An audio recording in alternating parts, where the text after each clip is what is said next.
నువ్వు ఎవరిని నమ్ముకుని నీ జీవితాన్ని పణంగా పెట్టావో వాడెప్పటికీ నువ్వు అనుకున్నది కాలేడు.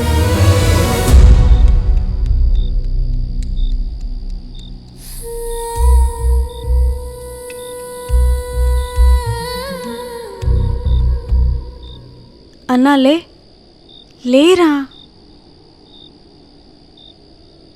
ఏమైంది, పడుకోలేదా? పడుకున్నా కానీ నిద్ర రావట్లా. ఏ కళ్ళు మూసుకుంటే చాలు ఆ చీకటి గదిలో పడి మగ్గిపోయిన రోజులే గుర్తుకొస్తున్నాయి అన్నా. దాని దాటి బయటకు వచ్చేసాంగా, ఇంకా దాని గురించి ఆలోచిస్తున్నావు నువ్వు? అంత తేలిగ్గా మర్చిపోయే రోజులా అవి? అయినా పడుకునే ముందు స్టోరీ చెప్తా అన్నావు కదన్నా. రేపు చెప్తేలా చిన్ని, నిద్ర వస్తుంది, పడుకుంటా. నీకొస్తే సరిపోతుందా? నాకు రావట్లేదన్నా. చెప్పన్నా. సరే, ఆలోచించి చెప్తానుండు.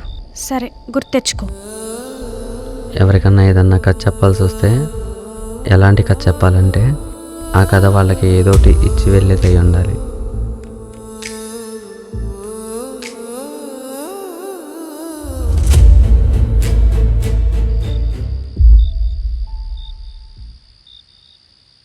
కళింగపురం అని అచ్చం ఇలాంటిది ఒక ఊరుండేది. ఆ ఊళ్ళో అంజలి రాజు అని ఇద్దరు అన్నా చెల్లి ఉండేవాడు. అంటే మనలాగానా?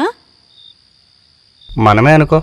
సరే, చెప్పు. ఆ ఊరి రాజుగారి కూతురు కాలక్షేపం కోసం ఊరి చివర ఉన్న బడి దగ్గరికి రోజు వస్తూ ఉండేది.